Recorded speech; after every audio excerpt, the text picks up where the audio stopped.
Hola, el día de hoy vamos a estar viendo el verbo to be en pasado. Vamos a estar viendo el verbo to be en pasado en la forma afirmativa, negativa e interrogativa. Affirmative, negative, interrogative. Vamos a iniciar con las estructuras, structures. En la forma afirmativa vamos a tener en cuenta que debemos iniciar por el sujeto, luego por el verbo to be en pasado, más el complemento. En la forma negativa vamos a iniciar con sujeto, luego con el verbo to be en pasado, luego la negación not y por último el complemento. Y en la forma interrogativa vamos a iniciar con el verbo to be en pasado, luego con el sujeto. Después vamos a utilizar el complemento más el signo de pregunta al final.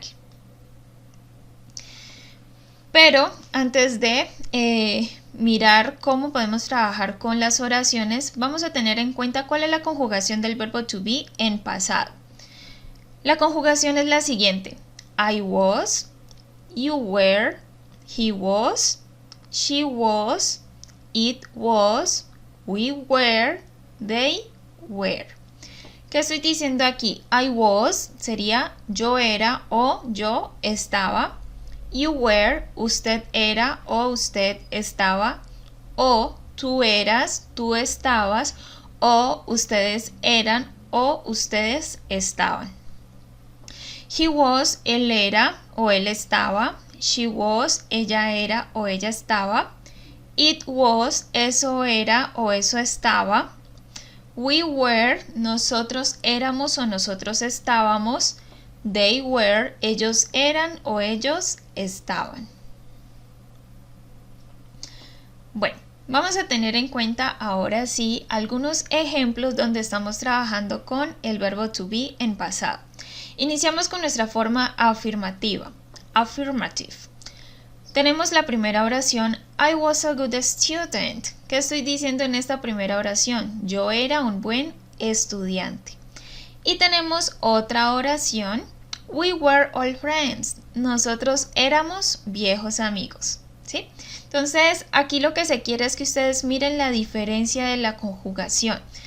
La conjugación was, que es para el sujeto I, y esta misma conjugación was que se puede utilizar con aquellos sujetos que son tercera persona, por ejemplo he, she o it, o el nombre de un hombre, el nombre de una mujer, o un objeto, o un animal, o un tema. Y en el caso de we estamos utilizando la conjugación were. Esta misma conjugación were que la podemos utilizar con el sujeto you o con el sujeto they, o cuando mencionamos dos personas o más, o cuando mencionamos varias cosas.